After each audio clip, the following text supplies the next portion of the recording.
Warahmatullahi wabarakatuh, students. Welcome to class 7. Students, today we'll learn a new poem in English. It's based upon nature again. So, before we proceed with the poem, I have a question for you all. Tell me, when you go to grasslands, for example, mostly when we visit the hill stations, we find grasslands, right? We find lawn kind of places. What do you do very first thing? Yes, go to the lawn kind of places, sit and relax. And how do you feel when you sit on the grass? Comfortable? It looks like you're sitting on a soft cushion, right? When you sit on the lawn, it looks like you're sitting on the soft cushion. And when you're sitting on the lawn, when you're sitting on the lawn, have you observed the trees around you? Or have you observed the noises? Have you listened to them? Did you admire the kind of insects which were there in the lawn? The birds, the animals? Yes? Yes, that was something interesting. And moreover, we just admire so much that when you think of it, you can just trace out the entire picture. Right? So here, this poem is about meteor surprises. Now, what do you think? Now, it seems like, ma'am, what is this? Yes, meadow is nothing but it's a grassland on which cattle or sheep may feed.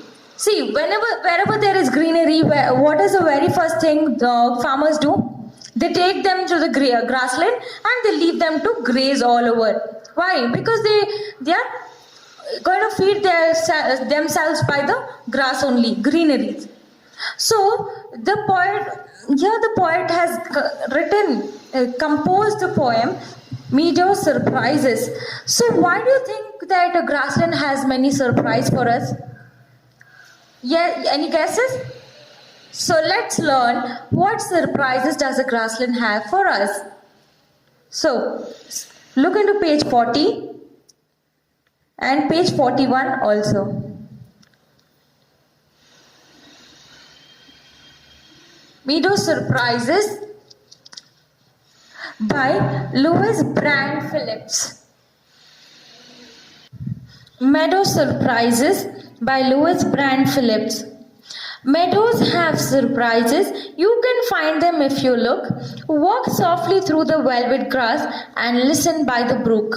You may see a butterfly rest upon a buttercup and unfold its drinking straws to sip the nectar up. You may scare a rabbit who is sitting very still, though at first you may not see him. When he hops you will. A dandelion whose fuzzy head was golden days ago has turned to airy parachutes that flutter when you blow.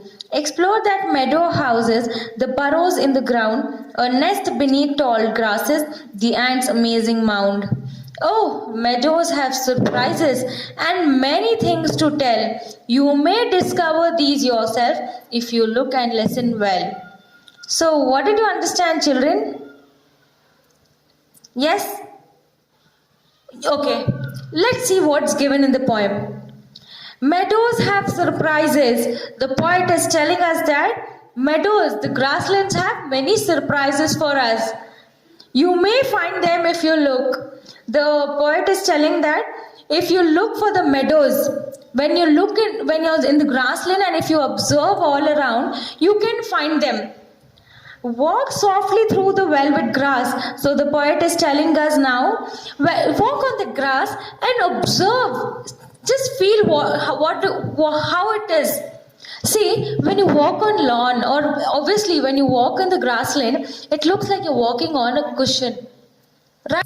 It seems to look like you're walking on the cushion. Why do you feel that? Because the grass is soft enough. So here the poet is comparing the grass to a velvet material. And listen by the brook. He's telling that, the poet is telling us, listen by the brook. See, when you go to a village side, you find grasslands near the water bodies, like small streams which are flowing. So the poet is talking about a scenery wherein there is a grassland which is located near a water body. He's imagining that he is sitting in the grassland, he is walking on it, and when he is admiring the beauty of the nature, he can also listen to the water flowing in the stream. So this is what he's trying to tell us. Walk softly through the velvet grass and listen by the brook. He's telling, walk on the grass which is like velvet soft, and listen by the brook and listen to the stream which is flowing aside. You may see a butterfly rest upon a buttercup and unfold its drinking straws to sip the nectar up. So now he's telling that, the poet is telling, when he's in the grassland, he's also telling us to imagine like that. So you can see a butterfly rest upon a buttercup. Now what do you think is buttercup? Don't tell me, ma'am, it's butterscotch. No, it is buttercup. It is a wild plant with yellow flowers. A buttercup is the name of a plant which bears yellow flowers. So he's telling that there is a butterfly which is sitting on that buttercup plant and it's unfolding its drinking straws. See, we know insects. How do insects eat? With their hands? With their beaks? No, it is with their tube-like structures, like sting-like structures, wherein they sting onto something and they take out the nectar. So he's telling that a butterfly is sitting on the buttercup plant and he's drinking the nectar from the flower. Understood? Okay, so next, you may scare a rabbit who is sitting very still, though at first you may not see him, when he hops you will. So now he's telling us that, see, it is a human tendency that when an animal is scared, what do we try to do? We still get them scared by doing some of the other action. So he's telling us that in the grassland, if you find a rabbit who's just sitting close by to you, you may not see him at very first instance.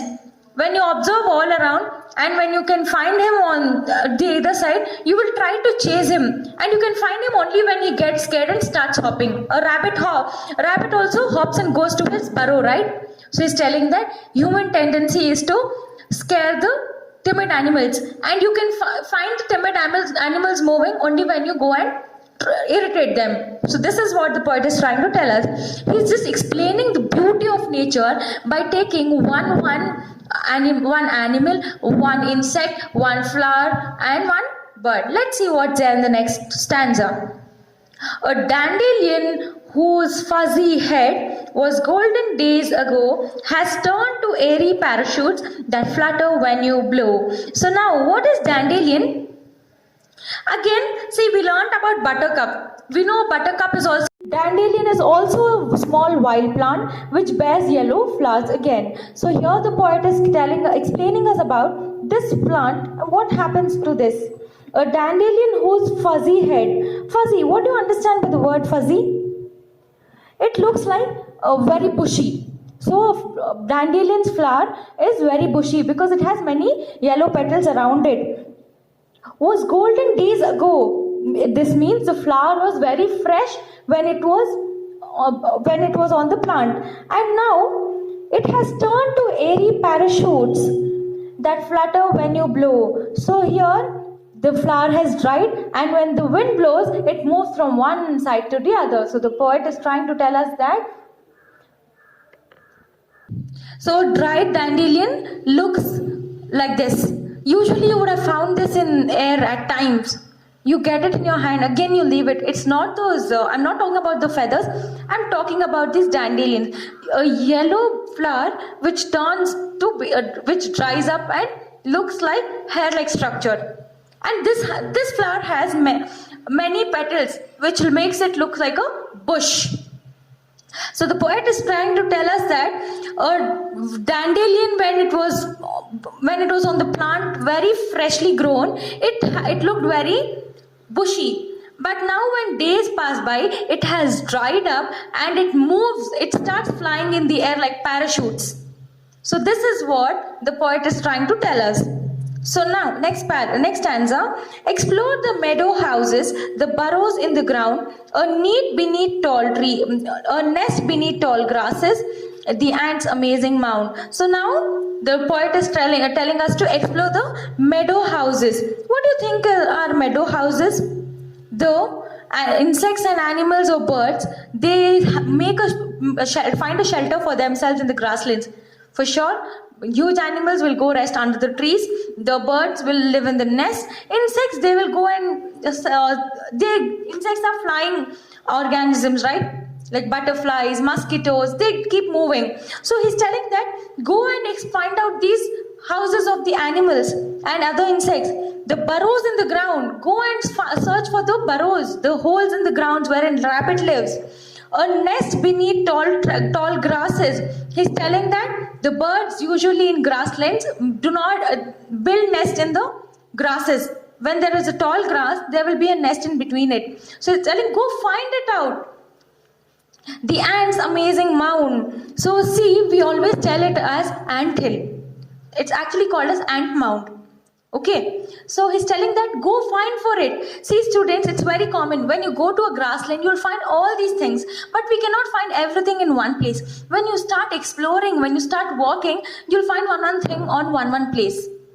And onto either sides. So the poet is telling us, go find for the houses of the animals in the grasslands, like the rabbits' burrows, the nests of the birds, and the ants' mounds, that is called, which we usually call it as ant hill in our common language.